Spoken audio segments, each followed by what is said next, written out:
하나님 말씀 너무 잘 아시는 창세기 1장 1절 한 절만 같이 합독하겠습니다. 시작. 태초에 하나님이 천지를 창조하시니라. 아멘. 아멘.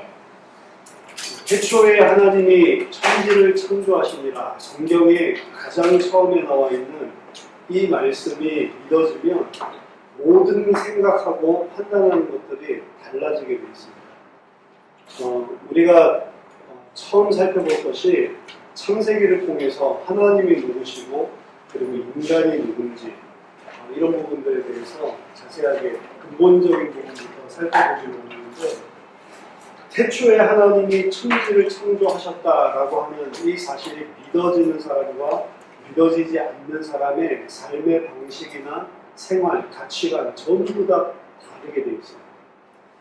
특히 이제 공산주의적인 배경을 가지고 있고 유물론이라고 하는 사상에 교육을 받아오고 이랬던 사람들은 은연중에 하나님이 살아계시다라는 걸 인지하지 않고 하나님이 없는 상태로, 하나님이 없다라고 믿는 상태로 실제 삶을 살고 있다는 거예요.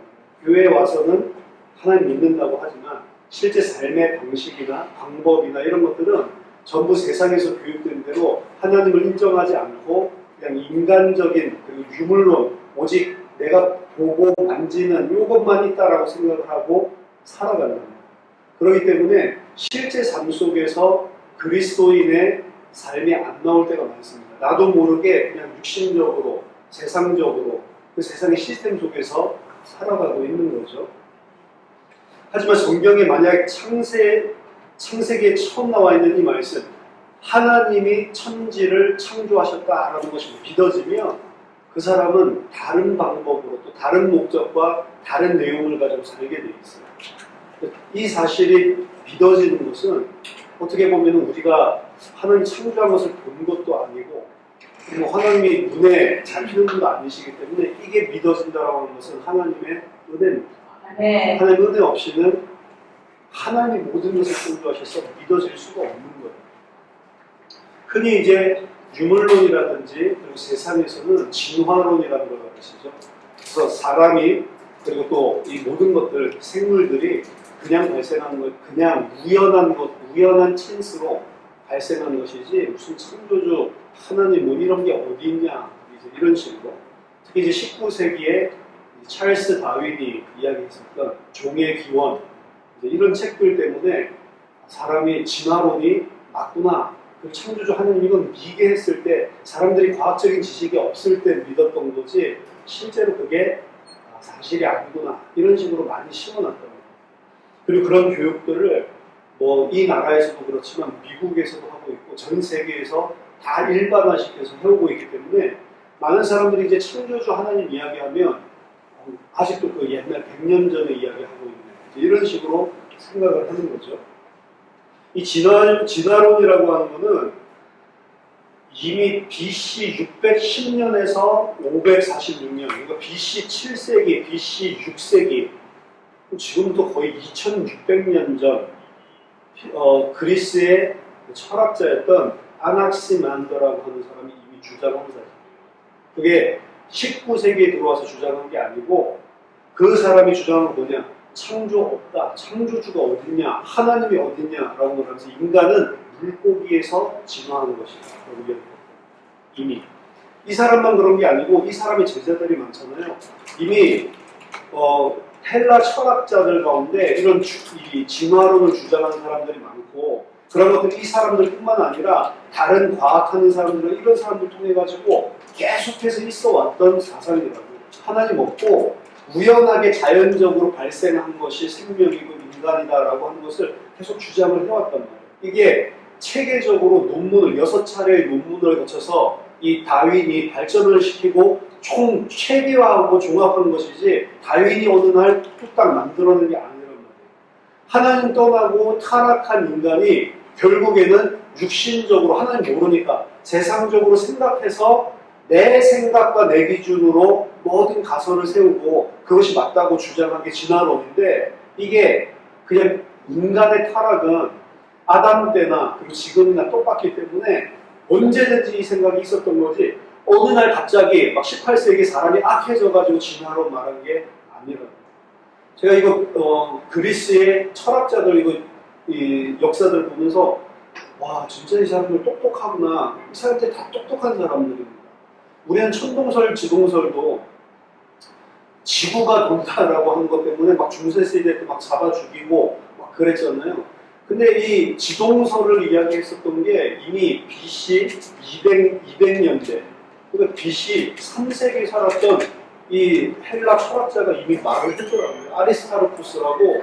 이 사람은 태양 중심으로 지구가 도는 것이지 태양이 도는 게 아니다라고 이야기를 했고, 이런 천문학을 공부했었던 이런 모든 이 헬라 철학자들은 그 사실은 굉장히 깊은 게 피타고라스도 있지만 우리가 잘 아는 여러 가지 과학이나 이런 문명들이 굉장한 수준으로 발전을 했었던 사람들.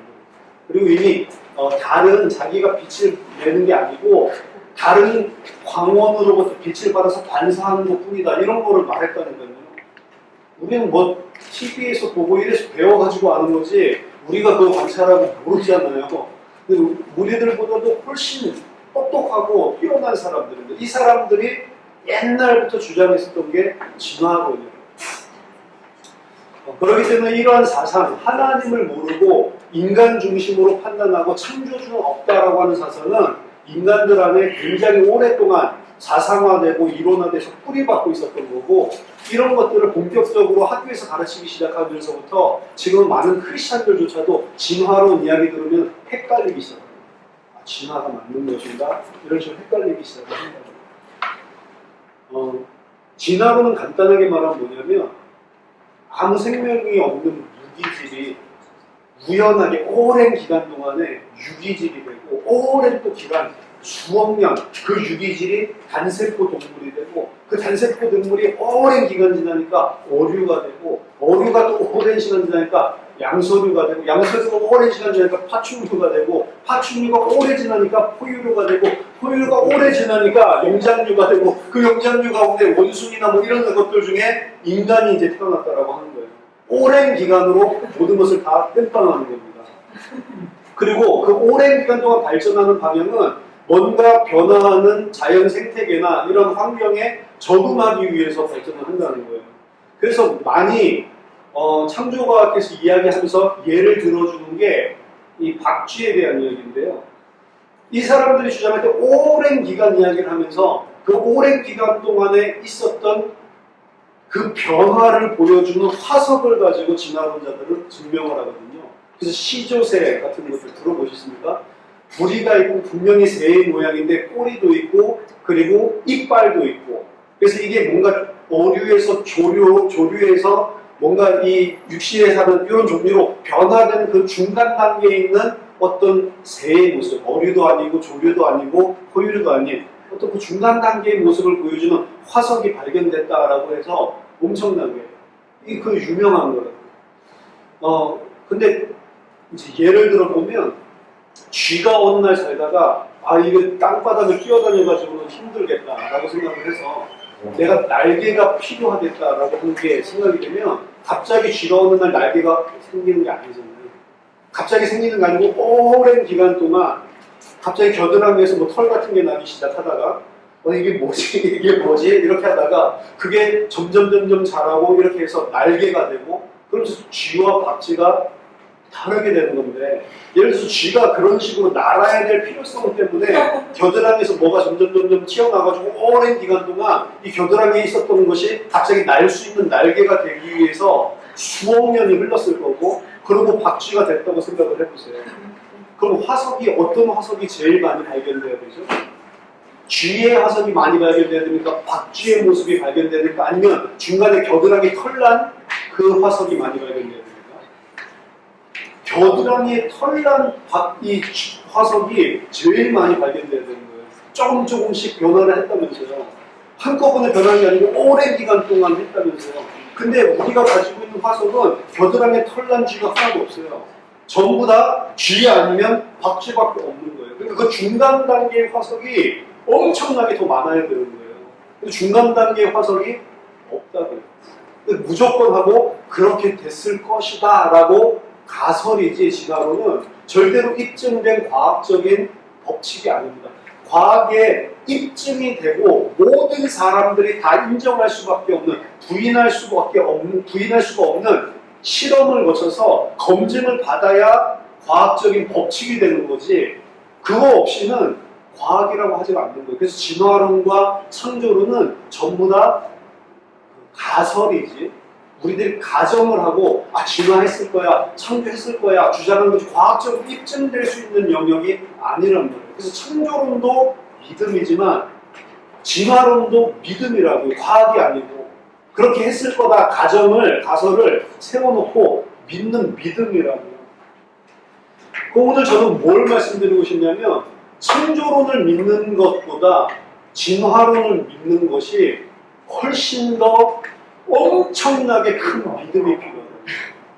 사실은 창조론 믿는 믿음은 아무것도 아닙니다. 진짜 진화론을 믿으려면 우리는 엄청난 믿음의 사람이 돼야 돼요. 여러분 믿을 수 있는지 한번 들어보세요. 다시 말씀드리지만 과학이 법칙이 되기 위해서는, 법칙은 이미 우리가 다 인정하는 거예요. 관성의 법칙. 뭐 차가 달려가다가 멈추려고 하면 계속 달려가려고 하는 힘 때문에 앞으로 쏠리게 되죠. 이게 관성의 법칙이잖아요. 그런 것들은 전부 다 법칙으로 인정된 거예요. 그리고 중력의 법칙. 무조건 하고 물체를 보면 중력에 의해서 떨어지게 돼 있다라고 하는 거는, 어떤 곳에서 세계 누가 똑같은 실험을 하더라도 다 똑같은 결과가 나오는, 그걸 법칙이라고 합니다. 근데 법칙이 되기 위해서는 관찰을 먼저 해야 되고, 그 관찰을 하고 뭔가 이것도 좀 이상하다 이런 문제가 생겼을 경우에, 그럼 이 문제는 어떻게 되는 거지? 어떤 원리에 의해서 이런 것이 되는 거지? 라고 하는 그 사실을 가정을 하는 거예요. 가설을 세우고, 그 가설이 법칙이 되기 위해서는 그냥 가설 세워서 법칙이 되는 게 아니고 실험을 하기 시작합니다. 실험을 해서 어떤 장소, 어떤 시대에 어떤 사람이 하더라도 똑같은 값이 나오고 똑같은 게 증명이 된다면 그때 비로소 법칙이 되는 거예요. 그거는 이제 만유인력 법칙이라든지 관성의 법칙이라든지 우리가 바꿀 수 없는, 그리고 누구든지 다 인정할 수밖에 없는, 그게 틀렸다라고 주장하기 위해서는 거기에 해당하지 않는 또 다른 실험을 해가지고 이거가 예외가 있다라는 것을 밝혀야 되는 거예요. 그것만 과학적인 사실입니다. 그럼 진화론을 과학적으로 입증할 수 있습니까? 관찰할 수도 없죠. 그냥 가설만 가지고 하는 거예요. 실험을 했어요. 그래서 사람들이 이 가설이 뭐냐면, 무기질, 생명이 없는 무기질에서 생명체 유기질로 뭔가 변화되는 일이 오랜 기간 동안에 일어났을 거다. 그러니까 학자들이 무기질을 생명체로 바꾸기 위해서 엄청나게 실험을 해요. 여기에 무슨 외부의 압력을 가하기도 하고 이래가지고 뭔가 무기질이 유기질이 되는 걸 한 번만 딱 밝히면 이런 조건들 하에 이렇게 될 수 있는 가능성이 있다는 걸 보여줄 수 있잖아요. 근데 단 한 명도, 그 어떤 과학자도 수천만 번의 실험들을 했고, 그렇게 창조론을 무너뜨리고 자기네들이 말하는 이 진화론을 입증하고 싶어서 실험을 했을 건데, 그 누구도 무기질에서 생명이 없는 무생명체에서 생명체를 만들어내지를 못했다. 거꾸로 파스테르라고 하는 사람 들어보셨습니까? 한국에는 파스테르 우유 때문에 굉장히 유명한데, 이 파스테르 뭐 대장균, 박테리아, 뭐 이런 거 유산균 이런 거에 뭐 천부적인 이런 학자죠. 이 사람이 가설을 세우고 입증을 했는데, 그 입증한 게 뭐냐? 생명체는 반드시 그 생명체의 모체로서부터만 발생합니다. 그걸 입증을 했다. 그래서 법칙이 됐다. 그러면 진화론자들이 주장하는 무기질, 생명이 없는 것은 갑자기 생명체가 태어난다라고 하는 것은 이미 19세기에 파스텔에 의해서 입증된 법칙에 위배되는 거예요. 무기질에서 생명체는 반드시 그 생명이 있는 똑같은 모체로서부터만 온다는데요. 그게 이미 발견된 법칙이라니까요. 그래서 1980년도에 진화론자들이 다 모여서 종에서 종으로의 진화는 없다라고 자신들이 결론을 내려버렸어요. 그런데도 아직도 모르는 사람들한테 진화론이 맞다고 학교에서 가르치고 있는 거라고. 중학생들, 과학자도 아닌 고등학생들 데리고 이게 맞다라고 주장을 하고 있는 거라고요. 물론 종 안에서의 진화, 이건 있습니다. 환경에 적응하는 것들. 또 아프리카에 사는 사람들 거기 적응하다 껌해지는 거예요. 그리고 저기 북아일랜드나 이런 데 사는 사람은 눈이 파래지는 겁니다. 왜? 환경에 적응하기 위해서. 그런 것은 있을 수 있을지 모르지만 갑자기 흑인이 고릴라가 흑인이 되거나 뭐 이런 건 없다고요. 종에서 종으로의 대진화는 없다고요. 전부 다 그 종 안에서 환경에 적응하기 위해서. 그래가지고 무슨 우리들이 각 나라에 살고 있는 사람들은 생김새도 다르고 그리고 피부 조직도 다 다릅니다. 아프리카에 사는 사람들은 한국이 겨울에 오면 죽으려고 그래요. 아프리카에 살다 보니까 모든 모공들이 다 열려있고 피부 조직이 우리들이랑 틀리다고요. 그리고 우리는 별로 안 추워도 그 사람들은 죽으려고 그런다. 왜? 그 환경에 적응하도록 신체도 우리가 볼 때는 잘 구분하지 못하지만 자세히 보면 환경에 적응하도록 움직인다고요. 그게 오래되면 굳어지는 게 있겠죠. 그렇지만 그런 종 안에서의 진화는 있을지 몰라도 종과 종을 뛰어넘는 진화는 없다라고 하는 것입니다. 성경에서 분명히 하나님이 각기 그 종류대로 만들었다라고 하는 것을 창세기에 계속 이야기를 하고 있다고요. 우주에 있던 무기질이 어느 순간 아주 우연한 찬스, 아주 우연한 기회에 화학작용을 통해서 아미노산이 되고 아주 우연하게 그 아미노산이 모여서 단백질이 됐다라고 주장을 하는 게 진화론이에요. 그런데 아미노산이 단백질이 되려고 하면요, 아미노산의 20개 종이 500개 이상의 일정한 규칙과 배열대로 정확하게, 그리고 그냥 배열되는 것도 아니고 어떤 부분은 꺾여야 되고 어떤 부분들은 이쪽으로 꺾여야 되고, 이 모든 것들이 정확하게 딱 맞아 떨어져야 아미노산이 단백질이 됩니다. 근데 그게 아주 우연하게 됐대요. 그럼 단백질이 단백질이 이제 유기질, 살아있는 생명체가 될 수 있다면, 단백질이 유기질 되기 위해서는 어느 정도로 돼야 되냐면 단백질 2800종, 2800개가 아니고 2800종류의 단백질이 기가 막히게 배열이 돼야 뭐가 탄생을 하냐면 박테리아가 탄생해요. 그런데 그게 우연하게 기가 막히게 2800종이 딱딱 들어맞아가지고 생명체가 된다고 하는 것은 믿을 수가 없는 거라니까요. 그러면 그렇게 할 수 있는 확률을 또 내봤어요, 과학자들이.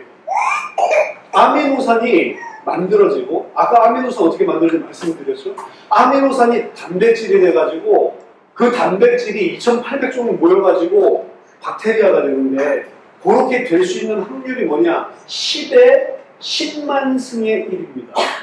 10의 2만 승의 1. 10의 2만 승의 숫자를 뭐라고 불러요, 여러분? 뭐라고 부르는지는 몰라요. 공이 엄청나게 마시는데 10만 승이면 우리 말이 됩니까?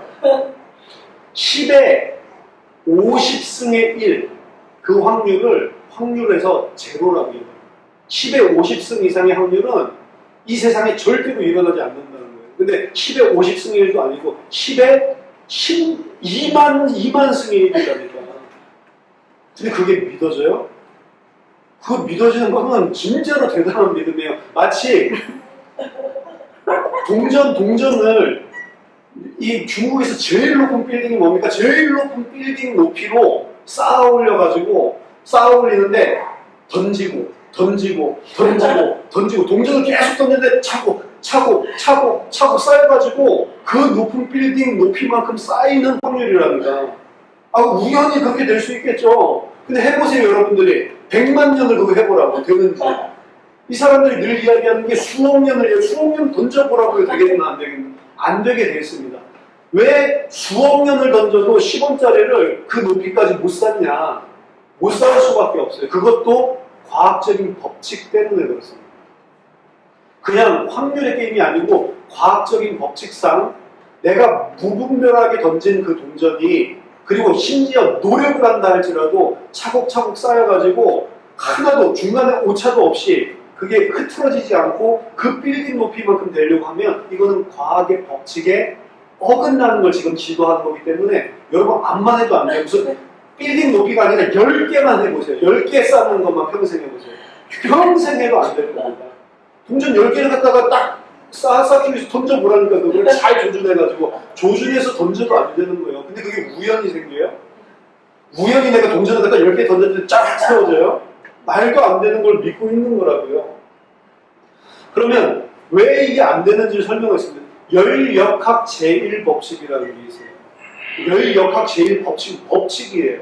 이건 무조건 하고 어떤 경우에서든지 반드시 그대로 되는 과학적인 법칙입니다. 열역학 제1법칙은 뭐냐면 에너지라고 하는 것은 형태가 변할 수 있어요. 운동 에너지에서 위치 에너지에서 변할 수 있습니다. 물이 떨어지잖아요. 물이 떨어질 때 발생하는 위치 에너지가 운동 에너지로 그래서 바뀔 수 있기 때문에 우리가 이 뭐 물레방아도 만들고 그 에너지를 통해 가지고 막 절구도 찍고 이런 것들 만드는 거라고요. 에너지는 안 바뀌어요. 이 나무가 있으면 나무를 갖다 불태우면 없어지잖아요. 근데 없어진 것 같지만 없어지는 게 아니라고요. 에너지는 불타면서 발생하는 열 에너지로 에너지가 바뀐 거지 이게 없어지는 게 아니라고요. 모두 다 그대로 있는 거라고요. 물도 마찬가지죠. 물이 없어지는 게 아니잖아요. 끓이면 없어집니까?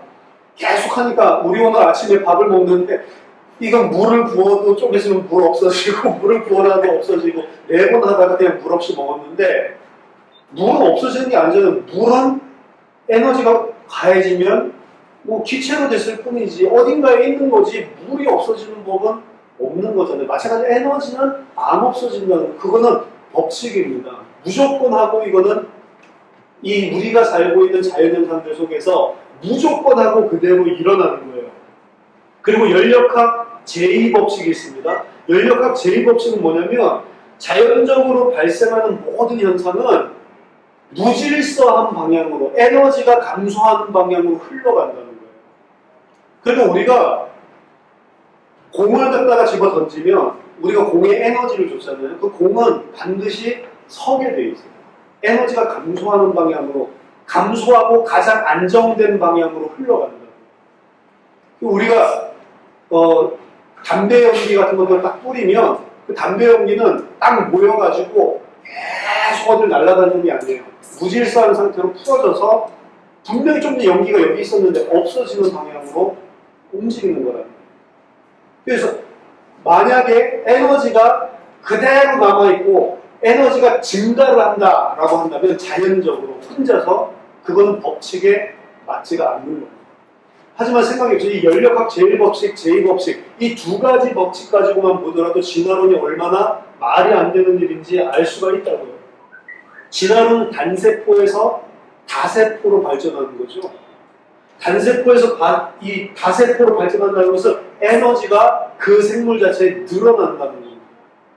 그게 불가능하다는 거예요. 특히 무기질이 그런 에너지를 받아서 증가하는 방향으로 뭔가 배열이 되고 규칙적으로 돼서 생명체가 된다고 하는 것은 열역학 제1법칙에 이미 어긋나는 거예요. 에너지는 반드시 줄어들고 자연히 가만히 놔두면 없어지는 방향으로 흘러가게 되어 있는 거예요. 이거 우리가 먹고 사는 이유도 그거면 왜 우리 먹어야 됩니까? 에너지가 외부로부터 들어오지 않으면 우리는 에너지가 전부 사라지기 시작하고 이게 전부 분해되는 방향으로 없어진다고요. 그리고 우리는 계속 살기 위해서는 에너지원을 먹어야 되는 그래서 우리가 오늘도 아침도 먹고 점심도 먹고 먹는 겁니다. 안 먹어보세요. 자연적으로 내가 에너지가 생기는가?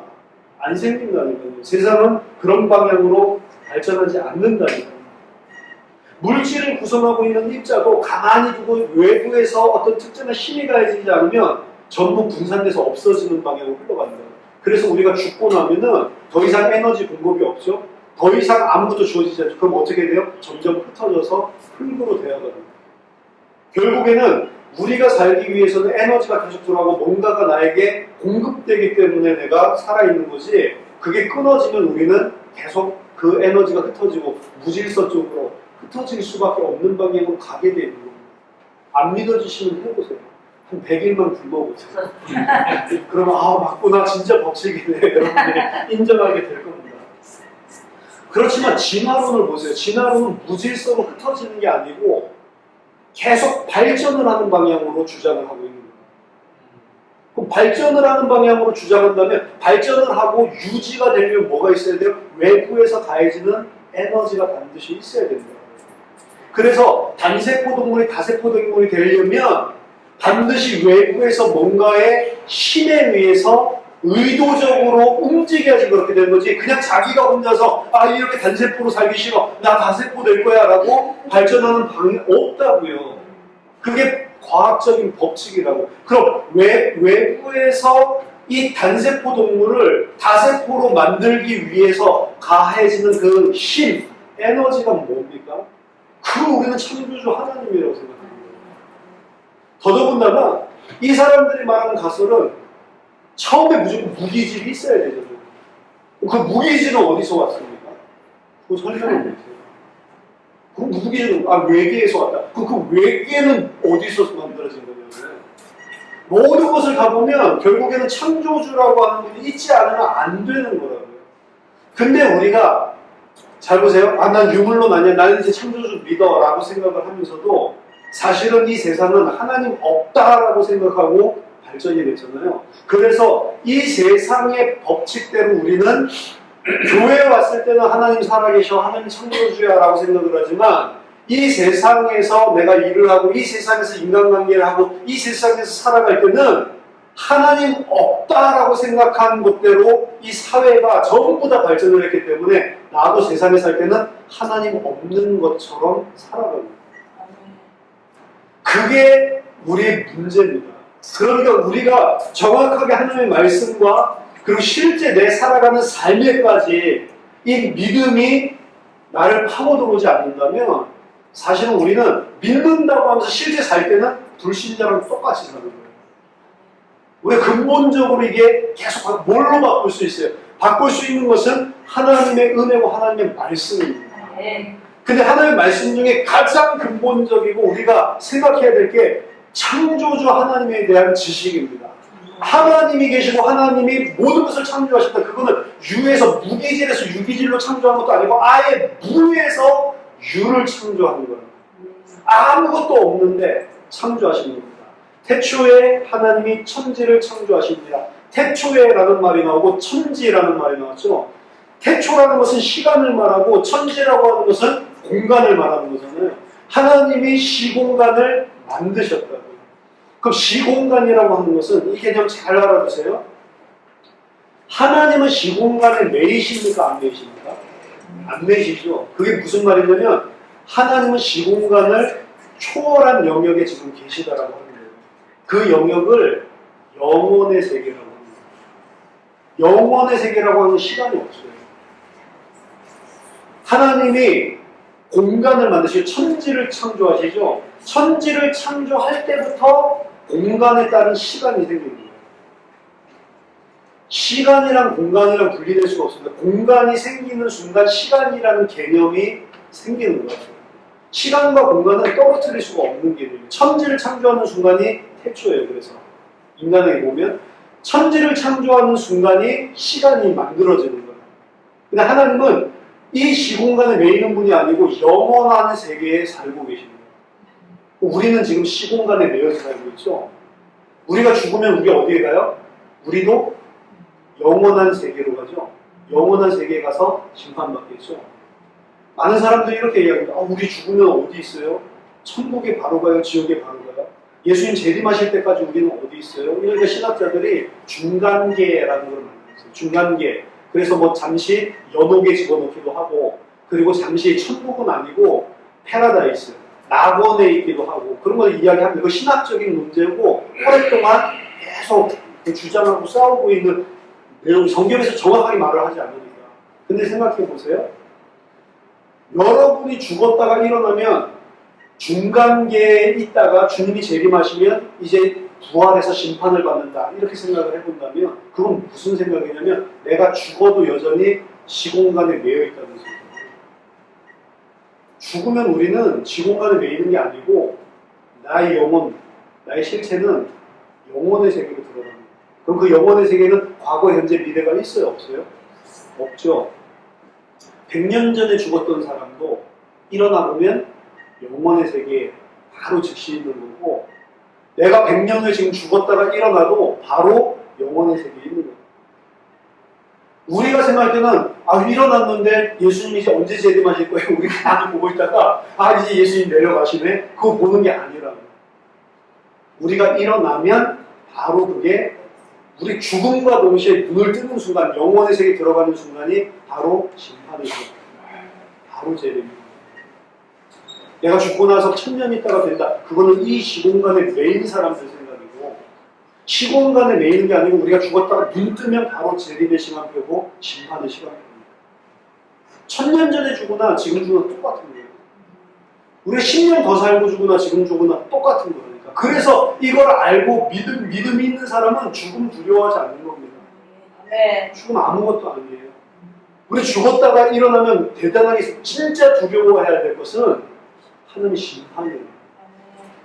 그 앞에 섰을 때 과연 내가 하나님의 백성인지 아니면 하나님을 대적하고 살았던 마귀의 자식인지 그게 중요한 거지 우리가 이 땅에서 어떻게 해서 그게 중요한 게 아니라. 그럼 생각을 해보세요. 하나님은 시공간에 매이지 않고 영원의 세계를 살고 있어요.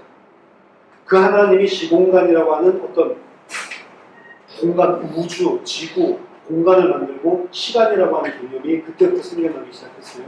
우리는 이 속에 삽니다. 우주는 무한하지 않아요. 우주는 끝이 있어요. 우주는 지금도 팽창을 하고 있다고. 그거는 시공간이라고 하는 거기에 묶여있는 공간이에요. 그러니까 계속 이건 불어나고 있는데 하나님이 이걸 만들고 하나님이 영원의 시간표에 있어요. 그럼 하나님 봤을 때 과거, 현재, 미래가 있어요? 없어요? 없죠. 그건 우리들이 이 땅에서 매여 있을 때의 생각이고 하나님이 봤을 때는 과거, 현재, 미래의 개념도 없습니다. 그렇죠? 그래서 우리가 뭐라면 예수를 믿는 순간에 우리는 그리스도와 함께 하늘 보좌에 앉혀졌다라고 이야기합니다. 네. 그리스도 안에서 우리가 진짜로 예수를 믿고 생명을 얻은 자가 맞다면 이미 하나님 안에 그리스도 안에 우리의 생명이 감추어져 있고 그리스도와 함께 보좌에 앉혔다라고 이야기하는 거예요. 이미 다 일어난 것입니다. 그러면 우리는 지금 아직 미래가 있고 이 시공간에 매여 있으니까 매일 어떻게 되지 이렇게 하고 있지만 영혼의 영역, 하나님의 영역에 가서 보면 우리는 이미 그리스도 안에 영원한 생명을 가지고 앉아있다고요. 이 땅에서 여러분들 당하는 고난, 이 땅에서 당하는 문제 아무것도 아니에요. 네. 이미 그리스도와 함께 우리는 완성되어 있다는 거예요. 그 이 땅에서 사는 건 아무것도 아닙니다. 잠시 우리가 생각할 때 너무 커 보이는데 그거 하나도 큰 거 아니에요. 우리는 이미 하나님과 함께 보좌에 앉아있다는 거예요. 아멘. 완성되어 있어요. 그게 이미 끝이에요. 완성된 미래를 이미 가지고 여기에서는 그 생명을 가지고 있는 자로 잠시 살고 가는 거예요. 아멘. 그 생명을 하나님께서 왜 우리를 이 땅에 살게 하셨냐? 뭔가를 가르쳐 주시려고 그러는 거예요. 이미 우리에게는 확정된 미래가 다 돼 있고 다 이미 이루어져 있습니다. 이루어져 있는데 우리가 이 땅에 사는 동안 진짜 중요한 건 한 가지 배우고 오라는 거예요. 사실 제가 봤을 때는 성경에서 많은 말을 하지만 한 가지 배우고 오라는 겁니다. 그게 뭐냐면 하나님 창조주고 나는 피조물이다. 이거 배우고 아멘. 그것만 배우면 여러분 그것만 배우면 모든 성경 안에서 하나님께서 요구하시는 것들 다 이루어지게 됩니다. 한 가지 하나님은 창조주고 나는 피조물이다. 근데 그걸 안 하거든요. 그리스도인이라고 생각하는 사람도 하나님은 창조주고 나는 피조물입니다. 그걸 인정 안 하는 거죠. 여러분 종교와 기독교의 차이는 뭐냐면 종교는 사람이 이 땅 살아가는 동안에 문제가 많잖아요.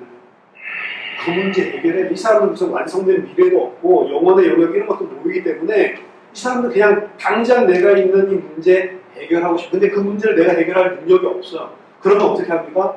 뭔가 능력 있는 초월자 신에게 이거 좀 해결해 주세요. 그럼 내가 어떻게 할게요? 라고 기도를 하는 거예요. 이거 좀 해주세요. 이거 좀 내가 이렇게 100일 동안 치성 드릴 거니까 제발. 옛날에 한국에서는 물 한 그릇 떠다 놓고 비나이다 제발 우리 아들 시험에 붙게 해주세요. 내가 이렇게 빕니다. 새벽부터 목욕하고 나와서 계속 그러고 있다고요. 그러다가 되면 감사합니다. 이러고 안 되면 내가 이렇게 치성을 배웠는데 정성이 부족했나 보다 이래가지고 또 100일 시작한다. 사람은 자기가 뭔가를 해결할 수 없을 때 초월자에게 뭔지도 잘 몰라요. 그런데 인간은 영혼이고 하나님을 아는 그것을 심어놨기 때문에 뭔가 초월적인 존재가 있다라는 감이 있어가지고 그런 걸 하고 있다. 그게 종교입니다. 그러다가 되면 감사합니다 해가지고 더 복종하겠죠.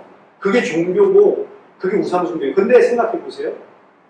이 사람들은 비나이다 비나이다 하면서 아우 비나이다 비나이다 이러고 있지만 결국에는 빌어가지고 뭘 하는 거예요? 그 초월자의 뜻을 이루는 거예요? 내 뜻을 이루려는 거예요? 내 뜻을 이루려는 거예요. 내가 이렇게 뭔가 잘 보여가지고 내가 정성을 들이고 치성을 들여가지고 지성이면 감춘이지 내가 진짜로 정성을 다하면 하늘도 감동을 한다는 거예요. 그렇기 때문에 내가 온갖 정성을 다하면 내가 원하는 것을 들어주는 거잖아요. 그러면 그 신이라고 하는 존재는 내가 원하는 것을 들어주는 존재지 내가 비나이다 모양은 이렇게 하고 있지만 사실은 그 신은 내가 섬기는 신이 아니고 내가 그 신을 부려먹고 있는 거예요. 내가 원하는 것. 그러니까 그렇게 했는데도 안 되잖아요. 그것도 한두 번이지. 10년 동안 했는데 뭐 되는 일 하나도 없잖아요. 쌍욕하면서 나가는 거예요. 좀 교회 안에서 그런 거 하나 봤어요. 10년 동안 그렇게 말씀 듣고 그렇게 훈련받고 그렇게 기도하더니 나중에 딸 문제 생기니까 내가 여태까지 속았다 이러면서 내가 헌금한 거 그거 완전히 내가 돈 다 뺏기고 막 이랬다 이러면서 쌍욕하면서 나가더라고요. 그 사람 10년 동안 한 게 뭐예요? 하나님을 내가 필요한 거를 얻어내는 그런 존재로 얻어내려고 하다가 잘 안 줄 것 같아. 그러니까 내가 이렇게 하면은 좀 나를 갖다가 가상하게 봐서 해주지 않을까? 아니면 내가 헌금을 하면 뭔가 더 큰 복을 주시지 않을까? 이런 식으로 생각을 하나님을 조종하는 거예요. 사실. 이 관점으로 보세요. 모든 종교들 다 그러고 있는 거예요. 기독교 보세요. 기독교 안에도 우리가 성경에서 말하고 있는 진리를 잘 모르면 똑같이 그거 하고 있는 거예요. 언제 많은 사람들이 교회 혼자서 암 걸렸을 때, 사업 완전히 다 무너졌을 때, 자기가 해결하지 못하는 질병이 자녀에게 생겼을 때, 이럴 때 갈급해져가지고 교회로 나오는 거예요. 왜냐? 창조주 하나님이라면서요. 능력이 많다면서 이런 건 어디서 주워 들어가지고 그럼 그 능력이면은 내 사업 다시 잘 되게 해주지 않을까? 그 능력이면 나 병 치유받지 않을까? 그 능력이면 내 자녀 문제 해결할 수 있지 않을까? 라고 해서 온다고요. 왔는데 만약에 해결됐어요. 그럼 어떻게 생각하겠죠? 예수 믿어야 된다 역시. 그게 예수예요? 아니잖아요. 차라리 해결이 안 되면 좋아요. 해결이 안 되면 에이씨 개뻥이었네. 무슨 하나님 창조주가 있어. 무슨 예수 믿으면 이런 식으로 해서 막 욕하면서 나가겠죠. 그런 사람이 훨씬 더 나은 거죠. 근데 만약에 왔는데 막 계속 한 100일 동안 기도했는데 나아버렸어요. 자녀의 그 문제가 해결됐어요. 그럼 어떻게 하겠죠? 목사님들이 할렐루야 우리 교회 100일 동안 이렇게 열심히 기도하시더니 하나님이 큰 응답을 주셨습니다. 나오세요. 좀 간증 좀 하세요. 이러면 막 눈물이 내려껴버리 없었는데요. 내가 와가지고 이 교회에 와서 100일 동안 이렇게 기도했더니요. 이런 문제가 해결됐습니다. 이러면 막 열광을 하겠죠. 그 열광하는 사람들이 밖에 나가서 뭐라고 전도하죠? 이 교회 와봐. 암나. 그럼 암 낳고 싶은 사람 또 오는 겁니다. 왜 왔죠? 암 낳으려고. 내가 필요한 거 얻어내려고. 뭘 말씀드리고 싶은 거냐면 제가 말씀드렸죠? 창조주 하나님 그리고 나는 피조물이다라는 것을 인정해야 된다. 근데 많은 사람들이 성경에서 말하는 죄가 뭔지 모르고 진리가 뭔지 모르면 입으로는 하나님 이야기를 하지만 나의 주님 이야기를 하지만 실제로는 내가 하나님이고 내가 주님이란 말이에요. 내가 주인이고 내가 하나님이고 하나님은 좀 힘세니까 잘 보여가지고 내가 필요한 거를 채워주는 존재. 그게 종교고 우상이란 말이에요. 그리고 목사들이 그런 것들이 마치 우리가 응답받는 큰 믿음인 것처럼 속이고 있단 말이에요. 사업 어려움 당했습니까? 괜찮아요. 우리 같이 한번 기도해 봅시다. 하나님 능력이 많습니다. 하나님 이 불쌍한 우리 장로님 이 사업 가운데 성령으로 역사해 주시옵소서. 잘 되면 어떻게 해요? 저 목사님 가서 기도해 줬더니 사업 잘 된단다. 이건 무슨 문제 생기더니 무당 끌고 와가지고 구타하는 거랑 똑같은 거라고요. 사업 시작할 때 목사님 왜 불러서 기도 받습니까? 목사가 기도해주면 하나님 뭔가 잘 들어줄 것 같잖아요. 예? 무당 비슷하게 해가지고. 그런 거 아니라는 거예요. 목사는 교회 안에 특별하게 말씀만 연구하고 말씀 전달해주고 그래서 말씀을 통해 진리를 통해 교회 지체들이 자라날 수 있도록 어떤 특별한 직분을 가지고 있는 것 뿐이지 목사가 기도하면 영빨이 세고 이런 게 어디 있어요? 나한테 기도하면 복 받고 내가 하느님 방해하면 너 저주받아. 목사들 중에 그런 사람도 많습니다. 내가 뭘 하려고 하는데 당회원들이 이렇게 하면 성령 해방죄에 운운하면서 너 그러면 지옥 간다고 막 협박한다는 거예요. 성령 해방죄가 목사가 하려는 일 반대하면 그게 성령 해방죄예요? 말도 안 되는. 그러니까 성경 안에 있는 것들을 자기 마음대로 다 끌어다 맞춰서 아까 전에 말했던 창조주 피조물에 대한 이 가장 큰 틀을 깨뜨려 버리고 내가 하고 싶은 것들을 하면서 산다고 목사도. 여러분 생각해 보세요. 왜 그렇게 어제 말씀드렸던 오순절 신비 집회에 많이 갑니까? 치유받기 위해서, 방언하기 위해서, 그리고 내가 원하는 그 기도 응답받고 뭔가 환상을 체험하고 뭔가 눈에 보이지 않는 하나님을 눈에 보이는 걸 만지고 싶어서 내가 그 욕구 채우기 위해서 가는 거잖아요. 아닙니까? 금리빨 변한 그 뭐지? 금리빨은 그냥 치과 가면 바꿔줘요. 굳이 우리가 막 집에 가서 안 해도 치과에 가서 돈만 주면 금리빨로 더 좋은 임플란트로도 바꿔줍니다. 왜 그걸 하나님이 나 금리빨 바꿔주는 거예요? 왜 그러냐고. 근데 그게 바뀌면은 할렐루야 이러면서 여기 하나님이 역사하셨습니다. 보세요. 진짜로 그거 금 아니었죠? 막 그래. 목사가 확인해 준다니까. 이 인터넷 들어가서 보세요. 동영상 얼마나 유치한지 몰라요. 원래 이거 금 아니었었죠? 예, 이거 은니빨이었는데 지금 금으로 바뀌었어요. 누가 알아요? 은니빨이었는지 뭔지. 그럼 은사다가 전부 금으로 바꾸죠. 훨씬 더 부자 될 건데 왜 이빨만 바꿔요? 다 바꾸지. 목사가 연금술사예요? 그러니까 실제로 우리들은 우상 숭배 같은 그 믿음, 우상 숭배 같은 기독교 종교를 너무나 만연하게 배우고 있는 거예요. 근데 그게 뭐냐면 아까 단순하게 진화론만 그런 게 아니고 유물론만 그런 게 아니고 창조주 하나님을 인정하지 않고 내가 피조물만 인정하지 않고 내가 올라서려고 하는 게 전부 다 그런 거라니까. 교회에 와서도 우리가 진리를 알지 못하면 똑같이 그렇게 하고 있습니다. 저는 한국교회와 세계교회를 보면서 너무 안타까워요. 진짜 진리가 사라져버리고 지금 말씀드린 그런 우상숭배적인 종교적인 그런 기독교로 전부 변질해버렸어요. 전부 다 변질해버렸어요. 그럼 그런 교회들이 상당히 커요. 요새 목사들이 어떻게 한다는지 아세요? 새로운 성도가 오면은 비서를 시켜가지고 야, 그 사람 차 뭐야? 라고 물어봅니다. 비서는 또 그만이고 예, 확인하겠습니다. 달려나가서 딱 보고 와가지고 아, 차가 뭐 소형 차인데 경형 조그만 차인데요? 라고 하면 그래? 그럼 전도사 나가서 다시 면담하고 왔는데 이건 막 외제차 BMW 다니고 그래? 빨리 당연식으로 불러드려. 이래가지고 차 대접하고 이야기. 이게 기업이죠.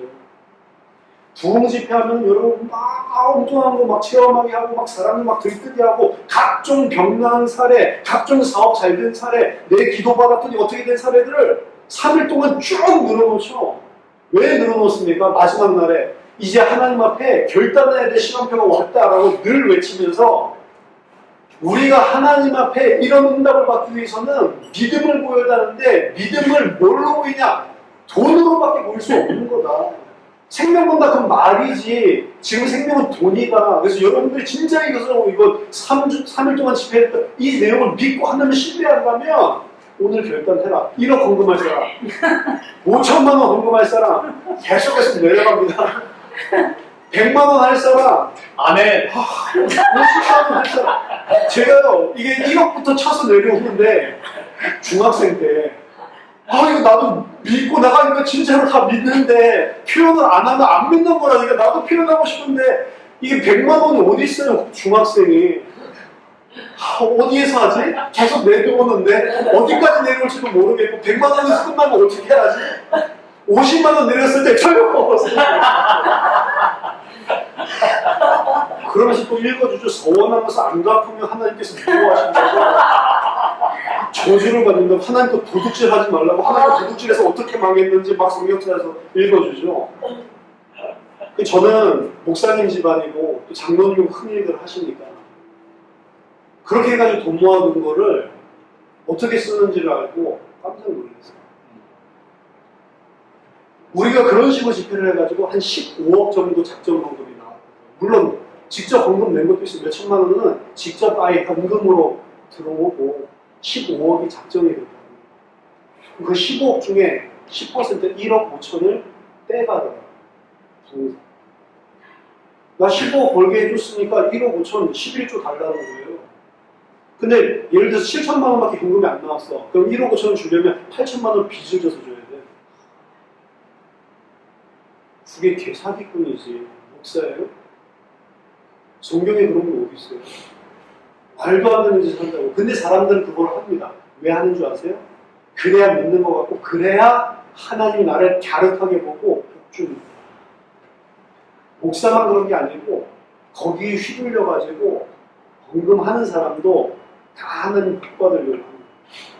목사도 그 부에서 진짜 이상하면 그 사람만 이상한 게 아니고 거기 헌금된 사람도 하나님이라고 하는 개념을 똑같이 가지고 있기 때문에 그렇게 하는 거라니까요. 전부 다 뭐가 안 돼서 그러죠? 창조주 하나님과 피조물인 나, 이걸 인정하지 않는 거예요. 내가 피조물임에도 불구하고 하나님을 내 마음대로 내 정성과 내 뭔가를 통해서 조종할 수 있다라고 생각을 하는 거예요. 오늘 첫 번째 시간으로 여러분들에게 말씀드리고 싶은 게 이게 개혁주의 신학에서 가장 중요한 내용입니다. 가장 중요한 주제. 하나님, 창조주와 피조물의 차이. Creator, Creation Difference.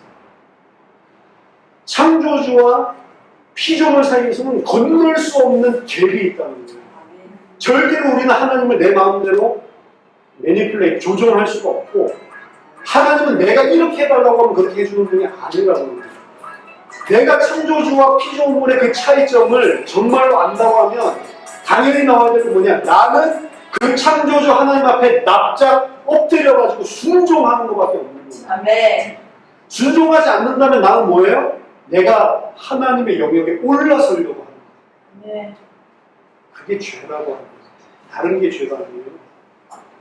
그렇기 때문에 저와 여러분들이 오늘 창세기 1장 1절 이게 믿어지고 이게 그냥 믿어지는 거, 아 그렇지 하나님 창조했지, 그거 믿어지라는 그 정도에서 끝나면 안 됩니다. 이게 여러분 일상생활 속에서 그분은 창조주고 나는 피조물이다 라는 것을 가지고 일상생활을 살아가야 돼요. 아멘. 아멘. 그럼 여러분들 진짜 하나님이 뭘 원하시는지 계속 발견하게 되어 있습니다. 아멘. 이 구분이 없는 한 우리는 계속해서 하나님의 영역을 침범하려고 하는, 하나님을 짓밟으려고 하는 대적자의 자리에 있게 되는 것입니다. 아멘. 태초에 하나님이 천지를 창조하십니다. 우린 본 적도 없고 과학적인 실험을 통해서 이것을 증명한 적도 없지만 이게 믿어진다라고 하면 하나님의 은혜입니다. 그래서 이제 우리가 이 믿어지는 이 영역을 아까 전에 말씀드렸던 그냥 단순하게 아 천지는 하나님이 창조하셔서 진화론 아니야, 그거 아니고요. 그 영역을 하나님은 창조주시고 나는 피조물이다 라고 하는 그 일상생활의 모든 내 전삶의 영역으로 확장시키는 게 창조주 하나님을 믿는 믿음이라는 거예요. 아멘. 여러분의 그런 믿음 가지고 하나님을 하나님으로 섬기는 하나님의 백성으로 승리하게 되기를 예수 이름으로 축원합니다. 아멘. 잠깐 우리 30분 쉬고